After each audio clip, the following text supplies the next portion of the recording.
What up, everybody? Welcome back to another episode of the Nerd Gen Report. I'm your host, Pablo, and joining me, as always, is Mr. Brian Schultz. We're going to be going over some Marvel news and some DC news, little tidbits here and there. Kevin Feige apparently has a 10-year plan for the X-Men. I thought he was just going to set it up and then be gone. But now he Still has a might. whole... Yeah, I mean, let's see what 10 years look like of the X-Men. A new Doomsday cast? This Jeremy Renner situation we had talked about it when we talked about Sinners in terms of season 2 of Hawkeye being greenlit before any discussion. And now I feel like, and I asked this question to Tracy, and some people don't seem to think it's similar, but did he get Terrence Howard? We'll explore. Okay. We'll explore. I see what you're saying. I don't agree, but I see what you're saying. Okay. DC. Gunn. Some new updates for Superman. And remember, Gunn has said nothing is going to be greenlit until we get a final script and it's ready to go. And if we decide to go greenlight it, it's because it's ready. Now we're hearing something different about where the script is for Clayface.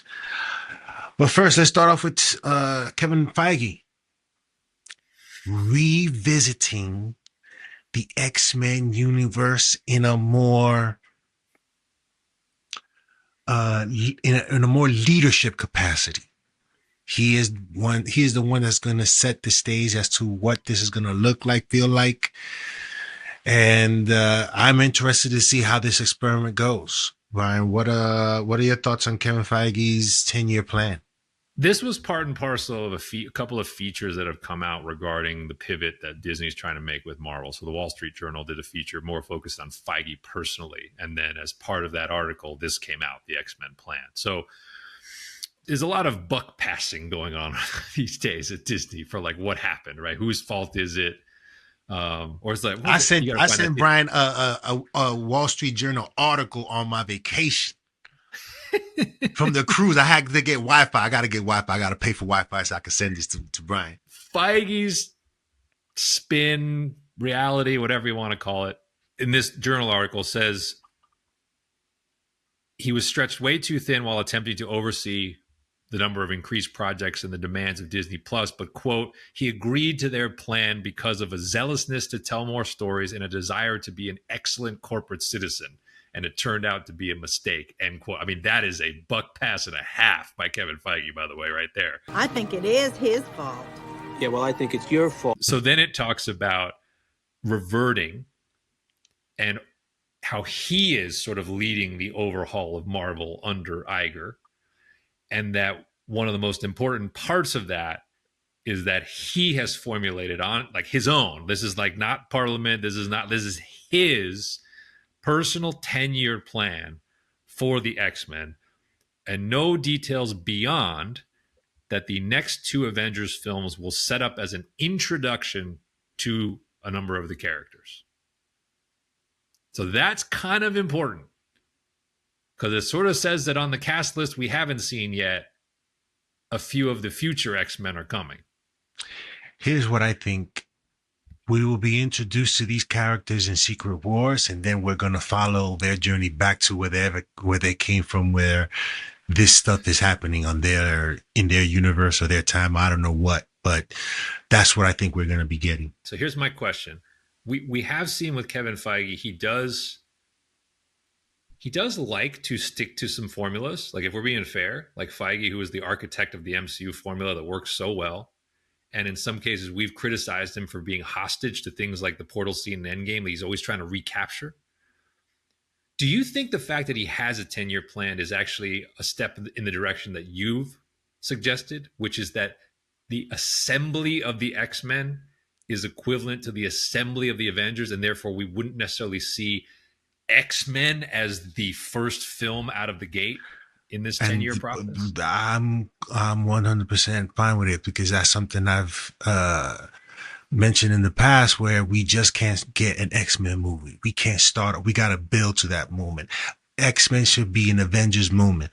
When the movie X-Men comes out, it's supposed to be in Avengers movie, that first Avengers, and then the next Avengers, it's supposed to be just get bigger and bigger after that. So the fact that he's given it this sort of treatment in introducing characters and getting up to that point, I think is the best way to go about it, because we want that moment to be something. I mean, X-Men wasn't too long ago. I saw X-Men the other day on TV. It's not too far from us. So we got to do something different. Exposition as much as possible, not certainly boring or slow, but compelling enough so that when we do arrive at the X-Men stage and you release in a movie, is Avengers level sort of situation. It implied to me that he has not an ending, but he has a culmination point in mind. Why would you call it a 10-year plan unless the final film in that 10-year plan was the equivalent in his mind of Avengers or Avengers Endgame, right? That's what that says to me. So I was trying to think of, like, in the X-verse, what is that? Like, what is the story? Like, what is the event? Like, if we call the assembly of the full X-Men is Avengers 1, that's the analog, right? Avengers 1. What is the final arc that he would consider the equivalent of Endgame for a 10-year run of mutants? That, I think, is the real, like, what you should be thinking about. The Phoenix Saga, yo. Again? See, that's what I wonder, right? The Chem, yo. The Gladiator, Juggernaut. You got everybody in that joint, yo. Okay. Go back to the X-Men cartoon. The X-Men cartoon is so, oh my God. Have you ever seen the X-Men cartoon in the Phoenix Saga? It was just dope. It was dope and done live action. Here's the problem. The Phoenix, that's the X factor right there. To me, that's been ruined. I wouldn't do that as the end game of it for that reason. I agree with you that in the animated form, it was done amazingly well, but I just think we've soiled the Phoenix legacy to where I hope it's not that. Here's something I do hope we see to be a little different. And I have brought this up for several characters, but I really think for the X-Men, it can work. One of the things that I think they have an opportunity to do is that you don't just have Professor X and his team as a compelling cast of characters. You have Magneto and his followers as an equally compelling cast of characters. Give me a movie from that side of the table. Give me some programming which is told from Eric Lensher's point of view as he recruits and builds the people that come to his side. Don't always tell it from the standpoint of Charles Xavier and the X-Men. I think if you do that, it offers the potential for some of these event movies to actually be, I have a roster of the X-Men and I have a roster of Magneto and his followers, and I care about both sides. And they're going to go head to head on screen in a way that I actually really view as a true sort of, grand showdown versus like what we've gotten in the Singer X-Men. We're kind of just, they're tossed together and it's sort of like, well, here they are. They're like, both sides are fighting already. I think you could do more with developing both sides of that equation, not just mutants and humans. I think you can do more with that. Yeah, I mean, I think that 10-year plan would involve a lot of that. I think should anyway, so that we care about both of these. Magneto should have his own something. Yeah. There are a lot of possibilities that can be done. And then X-Men 97 made that his show. Yeah. And it worked. That is his perspective, most of that show. And the speeches that he gives, man, better for it. It's better for it because the show traps you into basically being like, I'm with him on this. Like, I totally get what he's doing. Like, and then you're like, I'm not supposed to root for a guy who's doing this. But yeah. That's the beauty of it. So I hope we see some of that. I think that would be also a nice counterpoint to what we've seen with the Avengers, where we've never really had a chance to build up. There's never been an opportunity thus far for like a Penguin style movie, like other than Thanos and Infinity War. We really haven't gotten that. And I feel like in the X-Men, you can do that. Yeah. Do that. Doomsday cast.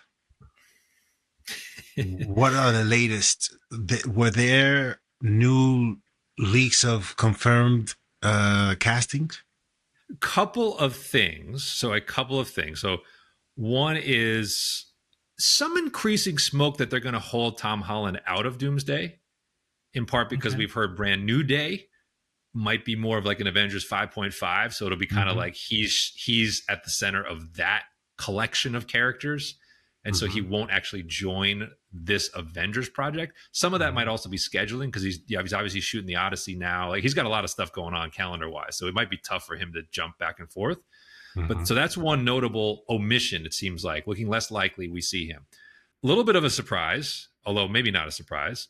One thing before you move on, there was a quote that came out of the filming of the Odyssey. And the quote was, I forgot who said it, but they said, a movie like this will never be filmed again. Something to Totally that effect. agree. I totally agree.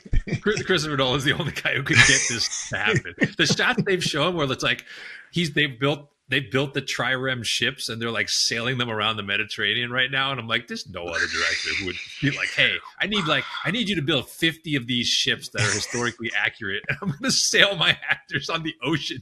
Like nobody would do that. Like have my giant Cyclops puppet. Like there's nobody. That's why that movie will make $1 billion. And everyone's in it, of course. Brie Larson is back. Seems like she kind of let slip that she's clearing her schedule for some kind of return as Captain Marvel. So we're not quite done with the Brie Larson experience yet. Whether she checks out of this movie or not is a little more of a question, but she supposedly is kind of hinting that she is back. The other thing that's come up has been, a couple of the original X-Men who are not on the cast list for chairs supposedly are now signed, including Halle Berry. I told you Halle Berry was doing the Andrew Garfield, but supposedly Famke Janssen's Jean Grey and Halle Berry's Storm are in Doomsday. And then they were talking about teams. So we talked about our Thunderbolts review, but they kind of were like, hey, this is a teams movie. So there will be the Mackie Avengers, the Cap Mackie Avengers. There will be the Florence Pugh-led New Avengers, i.e. Thunderbolts. There will be the Patrick Stewart, Ian McKellen. I guess they're going to team up, but they're going to lead the original Fox X-Men. And then you have the Fantastic Four. Plus, and then you kind of have like the Mackie Avengers are a mishmash of the new and the old. So this is how Thor comes back and Captain Marvel comes back, but then you also get Shang-Chi and you get, some of the newer ones they're going to toss in. Strange is not in this lineup, but similar. He's following Holland's path, it seems like. So Strange is in 6, but not 5. Maybe Strange is in Brand New Day as well, but that seems to be how they're dividing it. So kind of 4 main teams in Doomsday for Doom to mess with and presumably destroy a number of along the way. Oh, and who else did I say? Did we talk about? Haley Atwell was also confirmed to be back. Now, is she back as Agent Carter or Captain Carter? We don't know, but she's back. I think it's probably Captain Carter. That would be my thought too, alt universe, but a lot. It's a lot. If you thought, no, okay, sorry, I missed a few other ones. Let me throw a few other ones at you. Okay. So Ruffalo's Hulk, yes.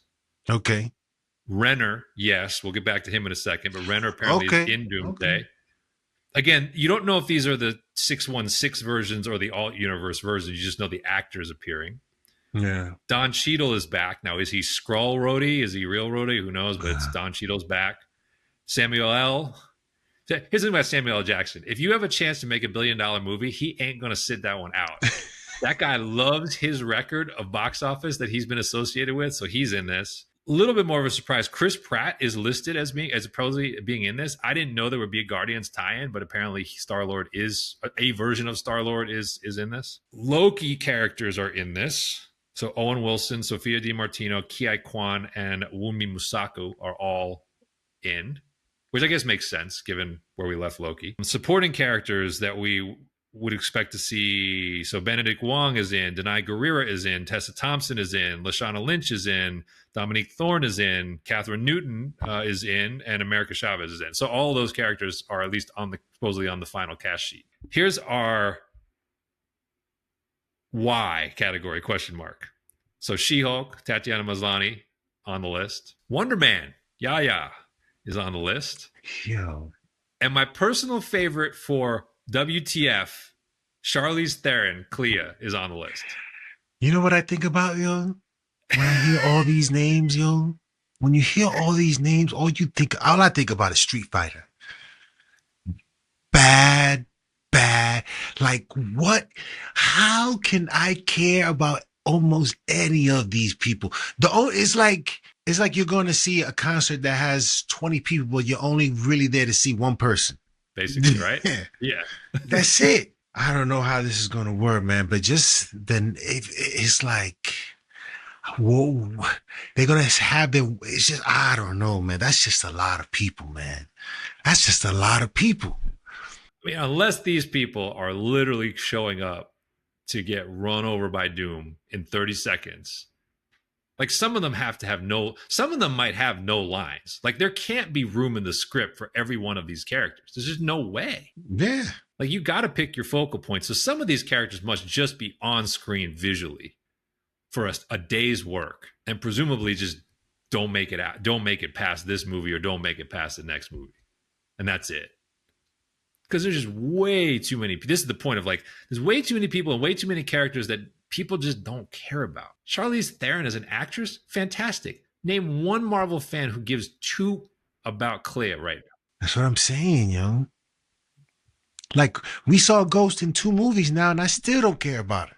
Yeah, that's fair. And she had a real part. I mean, she had a real part in this one. Yeah. So Clea, who shows up for 5 seconds, and now she's announced to be in the movies. Like, okay, like that's like you telling me ketchup is on the menu. Like okay. So, as suspected, I do think the Russo. We can talk about Marvel taking some proper new directions and some improvements and stuff like that. I still maintain the task the Russos are facing for this movie is, it looks nigh impossible to me to make this a worthy successor to the Avengers films we've gotten to date. Yeah. I think if it's Ultron good, that would be a miracle. If it's Ultron good. And me and Tracy was talking about it the other day that Ultron is not that bad, yo, except for It's Ultron. not. That's what I'm saying. It's not, but it's clearly the least of the 4 films. So I'm saying if they could even get it to that level, I would consider that the best directing they've done yet. Jerry, listen, we said season 2 of Hawkeye was immediately greenlit after Sinners.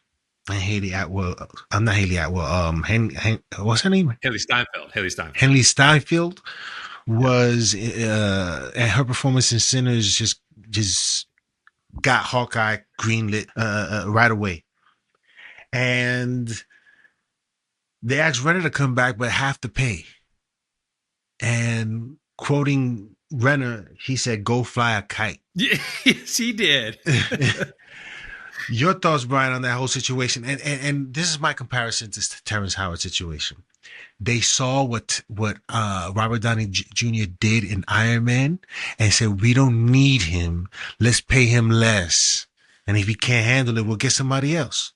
They did it out of respect, but it was an insult.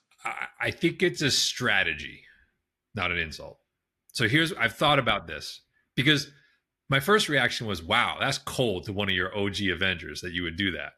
But then I was like, I know nothing, but every star is different to work with. And Hawkeye is a series that I think actually is aging pretty well, and now is aging even better because of Sinners and what it's done for Haley Steinfeld's career. But the reality is Hawkeye was not a massive hit. This is not the Penguin in terms of viewership. I think what they want to do is Hawkeye season 2, where Renner is pretty far down the cast sheet, and it's Haley Steinfeld's show. It's a younger show. But I think they can't just do that. So I think what they did was they offered Renner half the money so that he would say no. Then they'll greenlight the show and ask him back and say, you only got to come in for a few days. Here's half the pay. Because he says in his response, it's 8 months of work for half the money. And then he kind of says, what did you think? Because I got run over by the plow. I'm half Jeremy. I think he's missing. I actually think he's missing what they're doing. They're basically shuffling him out of the lead of his own show to then diplomatically say, no, we want you back, but hey, we need you for 3 days. Can you suit up for 3 days at half the pay? To which he's going to say yes. I think that's how this is going to go. Because he even says, I still love the character and I'd like to come back. He's like, I didn't ask for more money. Just pay me what I made the first season. Mm-hmm. But I think he's doing that from the standpoint of, it's Hawkeye. I'm Hawkeye. It's my show. And they're looking at it and saying, no, it was your show. There's a new Hawkeye. We're headed toward Young Avengers. Haley Steinfeld's star is now on the rise with Sinners. We need you, but we kind of need you like we need Duquesne. Like, that's your role. Like, that's the amount of work you need to do. Yeah. That's where I think this ends up. You are going to get Hawkeye season 2, but he's going to be in the premiere and the finale and maybe like one scene in the middle. And that's what he's going to be doing. So you ultimately think he's gonna end up in the show before, if 8 months is what you're worried about, it ain't 8 months. No. This is what we're offering. And I even think they might throw him a bone because I think there's room for him in the Daredevil verse if they want to go that route. And I think because they did Tracksuit, right? They kind of linked Tracksuit Mafia. Kingpin has crossed over. Would not shock me if, as they put the Defenders together, the way they sell him on it is, hey, give us 3 days for Hawkeye season 2. Give us 3 days for one episode where you show up. But hey, now you get to go with Cox and those guys up against D'Onofrio, and he will be there in a second. That makes sense. Yeah, let us know in the comment section below what you guys think of that situation with Jeremy Renner. DC. Yeah, a couple of DC notes before we get out of here. Yeah. So one, James Gunn has started hyping the trailer. Yes. Okay. I heard a statement about that. Okay. So this is really important language. So he said, you haven't seen anything. All you've seen is the teaser and you've seen a scene, basically. Yeah. He's like, I can't wait to show you the trailer. I got to admit, Pablo, I'm nervous. That makes me think that he's now going to put more of the movie on display. And I have been adamant they don't need to do that. And they'd be better off saving a lot of the big shots for the movie itself. Yeah. We'll see.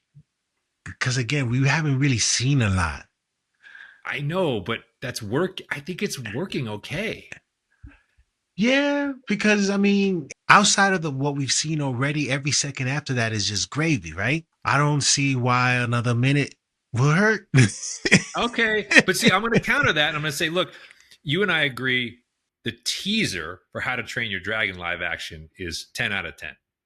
And that's a movie that you know what's going to happen because it happened in animated and it's based on a book. They put out a trailer the other day for IMAX, which is all dragon footage. I think that was a mistake because you see it and you're like, yeah, this looks awesome. But like, I'm not letting my kid watch it because I'm like, that's going to rob her of 2 minutes of really cool dragon visuals. Like they have some massive shots, both from the animated movie adapted and then like some big set piece stuff at the end. And like, I didn't want to see that before the movie came out. So that's what I'm afraid of is like, now you're going to see like, I'm going to show off Superman in action. I'm like, I don't need that to be fired up for this movie. So I really hope they're still being judicious about what they show, but it made me nervous. But anyway, point is he's teasing it. Sounds like it's close. As I predicted, we're now into the second round of the NBA playoffs. I've kind of been adamant because that's a Warner Brothers TNT property that they would leverage that at some point for the movie. And I don't know what they're going to, because Warner's already has Sinners and Minecraft out. They already used Superman in front of Minecraft once. I don't know what their next big release is that they could attach it to. So I'm kind of thinking, yeah, they might just do it online, try to get out ahead of some of the other summer films. But I don't know. Just don't show too much. Don't show too much. Yeah. Let's see. Hopefully the secrets of the film aren't let out with what he shows us now. You know what I'm saying? Hopefully we get that, although probably we may not. But surprises in that is left for the theater. Because all three trailers for Man of Steel are great, but I do, in retrospect, I kind of wish they hadn't shown the last one it's a great trailer because it has the music and like a lot of the great action pieces. But like, I kind of wish they had held back like him punching Zod in the air and stuff like that. Like, just saved it for the movie, you know? Speaking of listening and paying attention to the words being used, Gunn has said in the past that things won't get greenlit until it's done and finished, and we have a script and we like where it's going, whatever. But now we hear talks, although, first of all, it started with Sergeant Rock. Now we're not getting it, right? No, you know what it sounds like?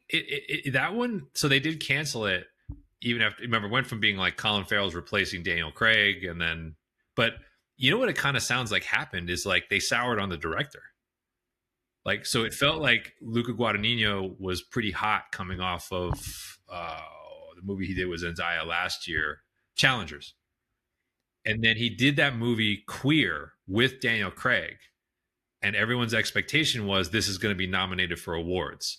And it came and went, and that didn't happen. And when that didn't happen, it felt like Craig kind of got out of the Luca Guadagnino business, and then Warner Brothers did the same. And they kind of were like, we just aren't going to give you the money to make this movie anymore because you're not hot enough as a director anymore. That's what it feels like happened with that. So that's that. And now we hear that a movie that we were very excited to, well, and we're still excited to see, but some changes have occurred with the writer of the movie. A person whom I believe we mentioned was a horror writer, right? He'd done some horror movie before, and now he's no longer involved, and rewriting is occurring of the script. What are your thoughts, Brian, on this development? Yeah, so it's a little bit surprising in the sense that so Mike Flanagan, who's sort of the horror by nature creator, wrote a finished script, turned it in. James Gunn, Peter Safran greenlit the movie. Gunn even said this was a shocking turn of events. They only did it because of the script being ready to go. They hired James Watkins, a noted horror director, to direct it. So it was never expected that Flanagan would be involved past the screenwriting. Like that was always the deal. But then come to find out, they now have the guy who wrote the movie Drive, Hossein Amini, is rewriting the Clayface script before Watkins shoots it. And it sounds like it's not like a touch up, which would be normal, but actually like a back to basics rewrite, which kind of undermines the whole DC Studios premise of how they greenlight projects because they're still moving forward with this on a $40 million budget. But now the whole idea that they were supposedly using is being reworked. Yeah. So kind of feels hypocritical to me. And I don't really know what's going on here. Yeah. But it's definitely reduced my excitement for the project, which felt like it had a lot of steam. Yeah. Yeah.